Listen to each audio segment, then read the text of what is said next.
you have to shoot them dead. And this what is the human rights idiots are trying to complain.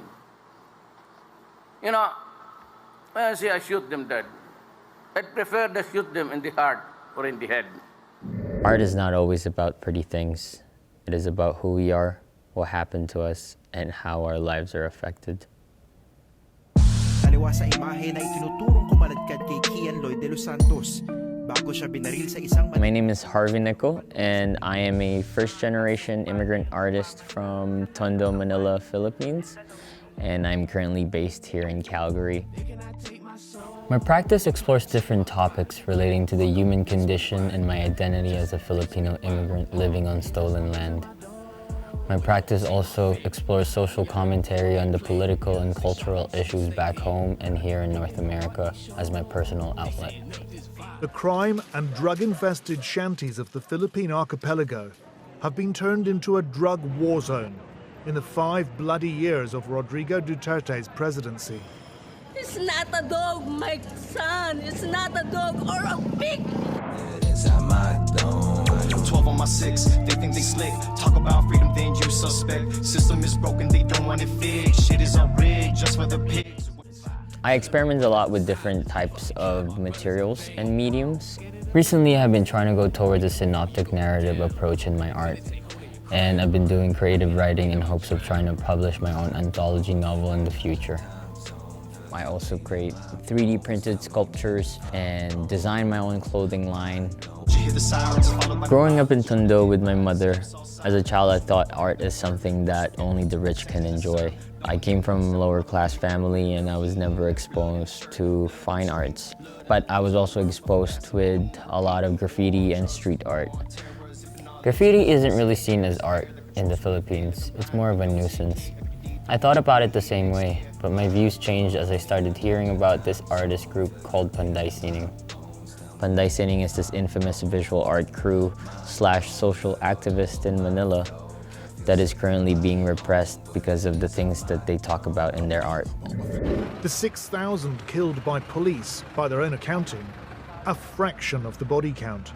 Thousands more were shot dead by masked assassins who have stalked the country's slums. A reign of terror, openly incited by the president himself. This is when I realized that art can be used as a tool to start a conversation. Art could be the voice of the voiceless, and art can start a revolution.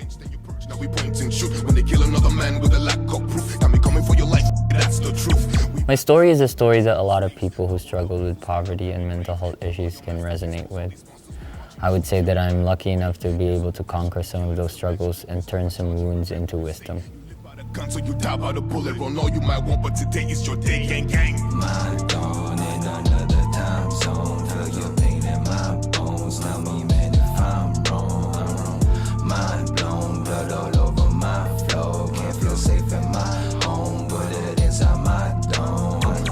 Ang kasalanan ko lang yung mga extrajudicial killing. Artists throughout history have used their individual voices in support of different topics.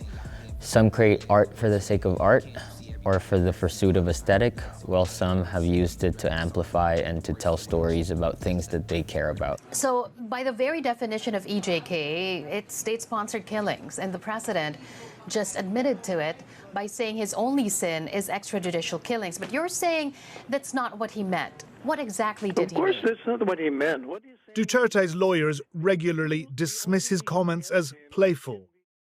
I believe that as an artist, I have a responsibility not only to my people and to tell our stories, but I also have responsibilities to my siblings to fight for their future.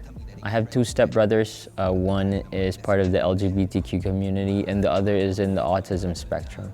And I also have a little stepsister who is going to grow up seeing all of the violence perpetrated towards Asian women all over the internet. I want to be an inspiration for them. And I want them to know that, you know, their big brother is out there fighting for them and fighting for their future and fighting for their rights and for their voice to be heard. Mind blown, blood all over my flow. Can't feel safe in my home, bullet inside my dome. Now to a deadly shooting that's inflamed racial tensions. Pressure is mounting for a new investigation into the death of a man after an encounter with police in Colorado last August. Now to newly released video in the deadly police shooting of Breonna Taylor, an EMT who was killed in March inside her own home. For the first time, we are seeing the chaotic moments after she was shot.